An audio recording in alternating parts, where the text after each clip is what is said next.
That's why this old Porsche looks so strange. The unique contraption was wrapped in absorbent cotton at one point. Porsche HE 928 noise test car. It's difficult to build a car that must comply with increasingly stringent laws. Not only do automakers have to consider emissions and safety regulations, but also specific criteria regarding noise levels.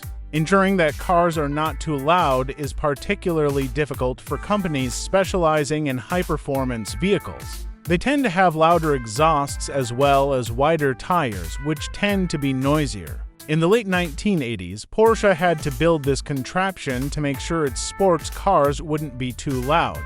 Based on the 928, this unique prototype started in 1989, just as Back to the Future to hit the big screen.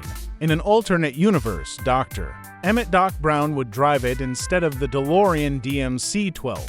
We think this strange car from Zuffenhausen would also fit perfectly into a dystopian action movie like Mad Max. While Doc's time machine used a stainless steel body like the Cybertruck, Porsche wrapped the car's body with absorbent cotton. This helped engineers isolate and minimize the sources of engine, intake, and exhaust noise. The idea behind this 928 was to evaluate the noise levels of different tire compounds. That's why some of the car's innards were moved outside the body. Indeed, the radiator was placed in front of the front bumper, and those two clunky hoods housed a pair of fans to cool the engine. The large barrel stuck to the hood is where the intake process took place, with cables connected to the perfectly enclosed engine bay. Let's just say outside visibility wasn't a priority. The view through the rear window was even worse, as the custom exhaust system had a huge muffler attached to the glass. The twin curved exhaust pipes were hand-welded and brought out to the highest point of the car, facing the rear. As for the bulging wheel arches, they were added to allow the 928 to accommodate different types of wheel and tire combinations. In its current form, low-profile rubber encircles the alloy wheel from the previous generation 911. But why did Porsche initially choose the 928? Because the air-cooled 911 was simply too loud for the job. The 924 was also ruled out because the engineers wanted a car with lots of power in the lower rev range. The 944 was also unsuitable for the job because of gearbox rumble at low loads, according to Porsche mechanic Harold Mann.